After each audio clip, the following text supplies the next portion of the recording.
Today's guest is an educator, advisor, and entrepreneur. Over the past 22 years, she has helped launch over 110 businesses and impacted more than 5,000 lives.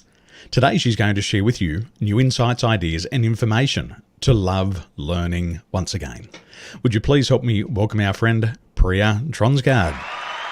Welcome. What a warm welcome. Thank you so much. My pleasure. I love these numbers and I love business, and I want to know 110 businesses that you've helped launch. What are some of these businesses that you've helped launch over the past 22 years? So I was formerly a business advisor with Service Canada. So it's a government program, and the qualifiers, who are the CEOs and the entrepreneurs, they start all kinds of businesses. But the important thing is that their numbers make sense, and then they get into the business, and then we fund them. It's like a micro grant around $15,000. So a lot of them in a group, we'd have like 15 intakes a year. And a lot of them in the group would be accountants, photographers, but then there were the outliers. And the outliers had different types of businesses, maybe like a food business, something that's unique to their culture. And because I'm on the west coast of Canada, there's not a lot of traditional Indigenous Canadian food. So everything's wonderful for us and new. So there's some unique businesses with food. And then I even had a clown one time. So that We've was, all got to laugh. that's right. And then she was injured and couldn't juggle anymore. And we found a way for her to produce a sizable income. And so it's great. It's wonderful. All kinds of wonderful businesses. The businesses that I worked with were more likely to win Entrepreneur of the Year. So that's something I'm really proud of. Wow. Fascinating. You know, there's so many businesses and we all get caught in our own little bubble. So for me, as a coach and educator or trainer, I tend to see coaching and education businesses because I'm watching my competitors and they pop up into my field. But previous to that, my family was in a pawnbroking business and we would buy and sell secondhand goods. And I remember the only businesses that were in my reticular activation system were all the other pawnbrokers and secondhand dealers. But it's fascinating. There's so many businesses here in Taiwan, the different styles of food. There's a gentleman down the road from us that I walk past on the way home from school every day with the kids, and he sells doha. So it's like soybean, and he only specializes in doha. There's another business down the street, and they only specialize in corn. So they only sell corn on the cob, nothing else. No mashed potatoes, no Red Bulls, just corn on the cob. And all of these businesses that we see in Taiwan, everybody has that entrepreneurial nature. And if there's an idea, they launch it and they can make money, providing they can get the right education. And I feel that business education is very important because people try to do what comes naturally. They try to do what comes to them intuitively, but that doesn't seem to work in business. So that's a lot of businesses. You helped 110. That's awesome. And today in business, you're helping people fall in love with learning. So what would be some of the experiences that cause people to fall out of love with learning? So the experience that I have is mostly in Canada, even though I worked for the Tokyo Board of Education about 15 years ago. So the difference here in Canada and other countries probably is that anybody who is different doesn't get all the support that they need. Some of the most successful people on earth do things differently, right? And they've had people to guide them, and they've had a winning structure and a winning blueprint to get them to that success. And I think what falls out of line in our regular education system is they kind of go for efficiency and, global standards still, like Canada has a really good education system, but in general, I would say that kids who are neurodivergent, so anybody that's different from the norm, they may be diagnosed or undiagnosed. They might be called ADHD, they might be called autistic. And in the education system, people think that they're all the same, but they're not. So I think finding kids who don't even believe in themselves because they've been beaten down by the system, and moving them away from that and working on their strengths, working through their frustrations, getting them to use metacognition, or getting them to think about how they learn best, and teaching them about the growth mindset. Once they start achieving their goals, they start to believe in themselves. And then that's when you got them, right? So you have this great relationship with a tutor. It's not tutoring, but it's somebody who can get that child to see what they're good at. And that takes time, and it takes customization. Well, I was one of those children, and when I was at school, they didn't know what to do with me. So in the reports, I'd write, if Daniel just paid a little bit more attention, if Daniel did a little bit more homework, if Daniel tried a little bit harder, he would be a good student. And I didn't fit in the box of the system. And I like how you said it's the system, because I believe that there are teachers who care, but there's not a system that they can follow. So I was diagnosed with linear sequential learning disability. So for me, what was hard for me was hard to learn in a linear fashion. My mind would go left, right, diagonal, but it just wouldn't go in these straight lines and follow the system. I even remember when I had a twisted neck, twisted spine, and the cranial plates were pushing down the left and right hemispheres of the brain. I could still see perfectly. I had 20/20 vision, but because the pressure built up in the brain, when the information was coming from the blackboard through my senses and then out through my pen on my paper, nothing made sense. And so I was weird, I was stupid, and I was dumb. And I was treated like that as well, to the stage that the school didn't know what to do. So we used to have this place at school, it was called the Space Lab. And this is where you'd put all the kids who didn't fit in the box. So when I was put into the Space Lab, I thought I was smart. I thought I was intelligent, because I thought the Space Lab must have been for astronauts. But it was for these kids who were off the planet. So that's what they did with me. But it took me and my parents years to learn, and I had to learn how to learn again. And there was a lot of pain in those years. And when I hear this word metacognition, it reminds me of when I went and learned how to learn through Dr. Edward de Bono. And he was a very much of a forefront in the field of lateral thinking. And I heard that term, metacognition, when I was probably 1988, 1989, 1990, and I still remember it today. Metacognition, thinking about thinking. How do we teach these children how to think? Yeah. It's so important. And you do fall out of love with learning. I didn't like to learn. Learning was painful. But because I didn't like to learn, I definitely fell behind really quickly. So for these children who are in the system, they don't fit the system, and they don't love to learn, what are some of the consequences once they start to get into their 20s and 30s? Right. I'm going to be really mindful here, but, there are reports of things not going well, and disengagement, and depression, and a lot of other really sad, severe outcomes. Here on the West Coast, there's a lot of people who come from other parts of the country because it's warm, but they're disillusioned and depressed, and they do, because they're not supported. We can hit them in the heart.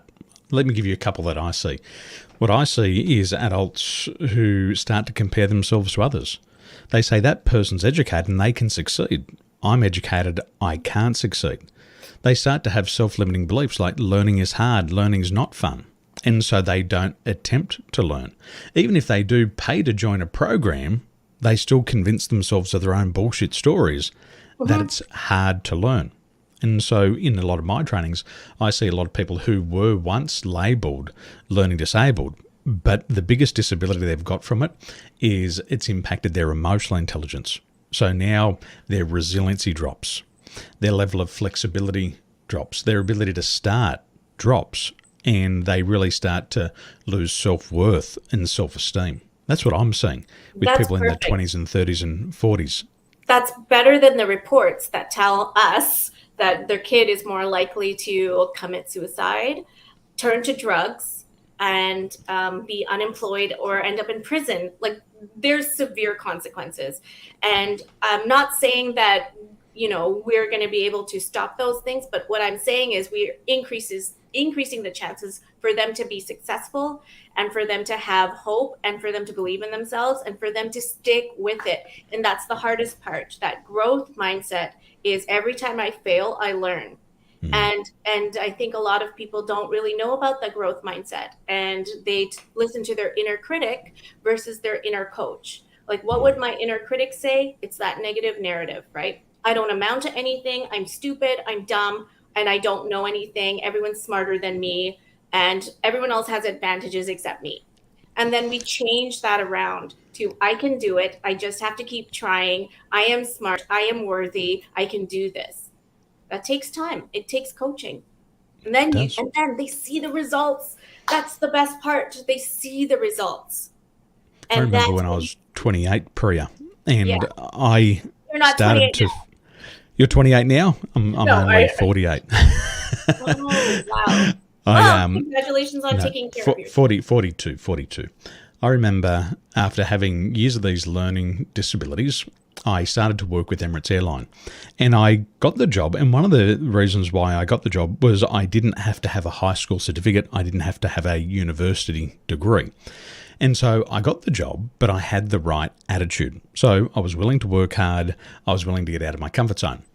But I had to start to face these demons. So every year as cabin crew with Emirates Airline, we would have to sit a safety and emergency procedures exam, and would also have to sit exams for aircraft type ratings, meaning that each aircraft we flew on was worth about $450 million, and we had to have a special license to fly on it.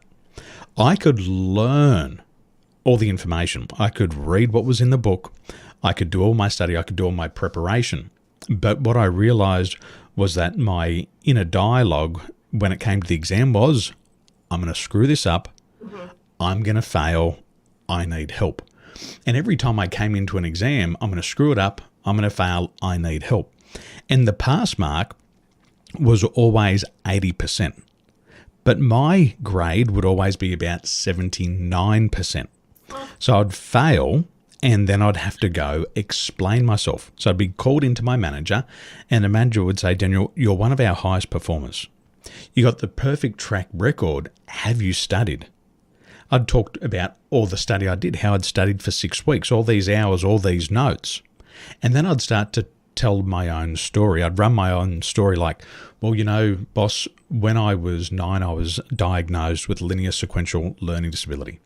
And whenever I did exams at school, I had a scribe, somebody to help me. Somebody had to enter the answers into the computer. Somebody to write down the answers. And then I'd talk about my poor me story, my sob story.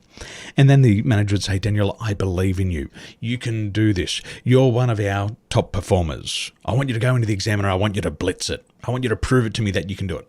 So I'd go back for the exam. The very next day, I'd get 100%. And what I realized was that every year I started to run this old pattern. And for the first 2 years, it was very unconscious, but it was all about self-sabotage. So although it was 20 years later, I was still running that same mental pattern.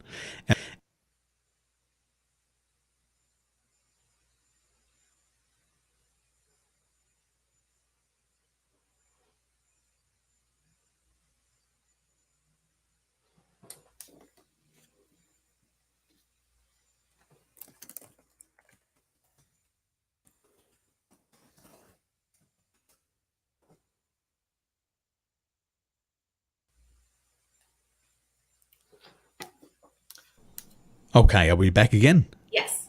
Okay, we're back again. Well, maybe you heard the story, maybe you didn't. But we've got to learn how to fall back in love with learning again. So, Priya, how do we do that? How do we fall back in love with learning? You admit that. Oh, no, now your microphone's gone. Maybe it's my sound. Yeah. Let me well, check my sound. Okay. I We'll think keep going. I think Okay, that what's audio. important is getting kids to love learning is to address them. Okay, I can hear you. Yeah, Yeah, thank you. I'm It's to back. good. It's to address their social emotional learning. So I see that you're frustrated. I know that this is hard. If you need to take a break, take a break. If you need to punch a pillow, punch a pillow. If you need to do a breathing technique, let's do that together. And stay with them until slowly, slowly they'll be able to do it by themselves. And keep focusing on the positives, but not diminish what they're going through, because that's real. And once you do that, you get a better connection. And the connection is so important because you can't correct before you connect. So all of those things are really important to love learning, focusing on the positives, and it can't just happen one or two times. I myself, have opportunities for myself to grow. I was 12 when my mom passed away, and went into grade 9 with 4 Ds and 2 Es. And for those people who don't know, that's very low. And by grade 12 and my final year of high school, I ended up with scholarship levels on my provincial exams. So I think it's really important to go through those experiences and see what you did right. And I know that was very hard. I came from a single parent background, and it was really difficult, but here I am, and I know that I can help others. And it's not just about pumping kids with positivity. You got to address what's really happening so that they can start to build up their narrative in a positive way. Wow, what an incredible transformation there, Priya. Thank you. It's a I lot to have go two through. neurodivergent kids of my own, and I get to see and use some of the skills that I learned. Of course, everyone has their own skills. They just haven't put it down where they've recounted all of the skills that they've learned in their life and use that to connect with other kids. And I'm doing that with my own. I've created an inclusive program, and I know that it works because I really believe it. And kids can tell when you believe it. We see a lot of clients in their mid-30s to mid-50s in our programs who have had learning disabilities in the past. They've had learning challenges, dyslexia, ADD, ADHD. They've had all of these labels. Now, you mentioned here you've got two neurodivergent children. What's a neurodivergent family? What is it? A neurodivergent family is, perhaps the parents are diagnosed or not diagnosed, or just the kids are diagnosed or still undiagnosed. They don't fit into the regular system. And that doesn't mean it's bad. It just means that it's different, and different is normal. That's biodiversity. So I think it's really important for people to say, well, that's not a disorder. It's not a deficit. It's just different. I think for me, my learning disability, the label they gave me, has become my greatest gift. And eventually I found what one of my gifts were. And one of the fields that I specialise in is hypnosis. And today I can hypnotise groups of 1,000+ people. Amazing. And it's because of the way that my mind works. And rather than being learning disabled and having a linear sequential learning disability, I realised that I was very good at lateral thinking. And that's where I came across the work of Dr. Edward de Bono. And I remember it was in 2009, 2010, when I became re-familiar with his work once again, because I'd learned about it and that metacognition back in the late 80s. And then I fell in love with his work in the late 2009, 2010. And I'd fly in and out of Singapore. And there was a place in Singapore called Brass Bussa Complex. And there was a second-hand bookshop there. And it was 2 stories of second-hand books. And for a period of 2 years, I flew in and out of Singapore, and I bought all the Edward de Bono books that I could. And I ended up with about 60 of his books. Wow. And what I discovered was when I read something that I was interested in, there was no learning disability. I could sit there and read for hours, and I could memorize what I had learned because it was of interest to me. And I read all of those books, and he talked a lot about lateral thinking. So because I couldn't learn in a linear manner, but I could learn in a lateral manner, it ended up being my greatest gift. And today I can hypnotize groups of 1,000 people at a time. So you've got to find how to utilize these gifts. And what I say to my people is you've got to be able to profit from your pain. They were very painful years for me. They were very painful, but today I can profit from them because I've found my little sweet spot on where I can work. Now, you're also an author and you've published a number of books, and I'd like to talk about Radically Reframed. What is the book Radically Reframed about, and what can we learn about it from you today? Well, I feel this is the missing book in a neurodivergent family. You have a child with a diagnosis, a doctor who's giving you that diagnosis, and a teacher who's using the diagnosis for whatever reason to try to adapt the class or the program. But what happens to the parent? They're most likely frantically trying to find the best way and the best system and the best program for their child. And they fall short. They have a lot of anxiety. They're getting judged. Here it's a very diverse community. Every community might have their own types of judgment. Oh, your child's not speaking two languages. Oh, your child's not going to the bathroom, or your child's not speaking at all. Your child looks like a mess. You look like you're a bad parent. And all of these things do not help the family.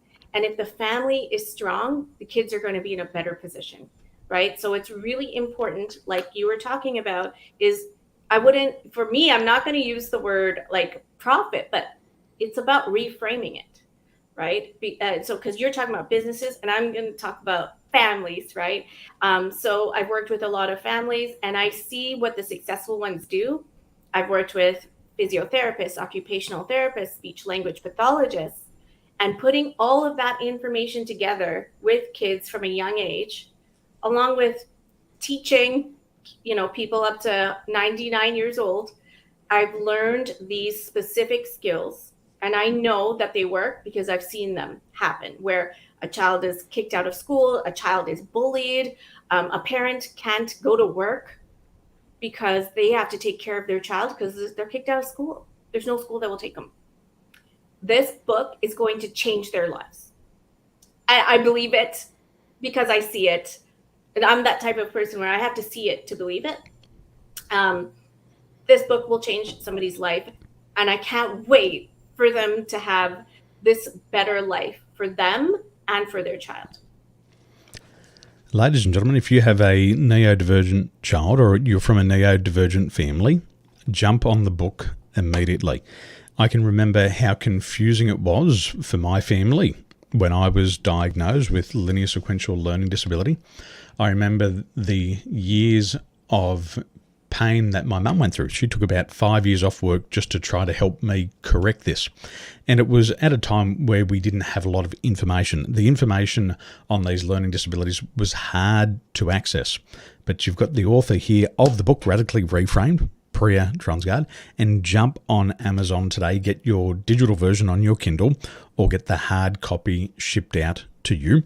And if you can help your children how to learn and fall back in love with learning and find out what they love to learn, then you'll have your own winning formula. Because as somebody who went through those years of pains of hating school, I even tried to go to university. I went for one semester and they kicked me out and they said, Mr. Tolson, you've got to go back to high school before you can succeed at university. I thought my life was coming to an end. But there's many different ways to learn. And once you find that thing that you love to learn, you'll find there's other people who want to learn the same topic. So make sure you head over now, grab a copy of the book, Radically Reframed. Now, before you go, Priya, I've got to ask you, did you make a mum cry in a shopping centre? Yes, I did. So there I was, shopping for the best soap. And in the soap aisle, I saw a mom of a child that I used to teach, or, the staff that taught them. And I was a director there. And she came up to me and she started crying. And I said, is everything okay? And she goes, you've changed my life. Before you, I used to think there was something wrong with my child. And now I know that my child is more capable. I know that I can ignore people who don't know about this topic. I know that I don't have to adhere to what my culture is telling me. And this has changed his outcome. School is different. Support is different. And my hope is different. And I just feel like at first I didn't trust you. right. I thought there's got to be more. I can do more. But this change in the way that I thought has changed the outcomes of my child. And so, and it was really touching. It's not the first time it's happened too. So when I go to the grocery store, I make sure I try to look presentable. In case I run into a former parent, and yeah, I'm so happy to receive that. But you see that overwhelming emotion, and it clicked. It clicked for her, and I just want to give that to everyone. Amazing, amazing. Well, I know what it's like. I remember, Priya, I was 12 and I'd heard, you're stupid, you're dumb, you can't succeed. If you just tried harder, if you put more attention on your schoolwork, everything would be okay. I'd heard that for years, and I remember at age 12, I wanted to end my life because I thought if I can't learn, then what use am I to the world? And I know what it's like. So if you've got children who are struggling to learn, jump on this book today, Radically Reframed. Don't wait another day, because it's important for their mental and emotional health. So jump onto that today. Priya, thank you so much for being here and sharing insights with your 110 businesses that you've helped launch, the 5,000 lives that you've impacted, and of course, this very important book for a better future, Radically Reframed. Ladies and gentlemen, thank you for your time. The link for the book will be in the show notes below.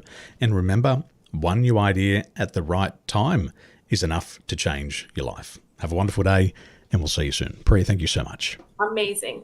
Thank you so much for having me. This was a wonderful opportunity. Thank you.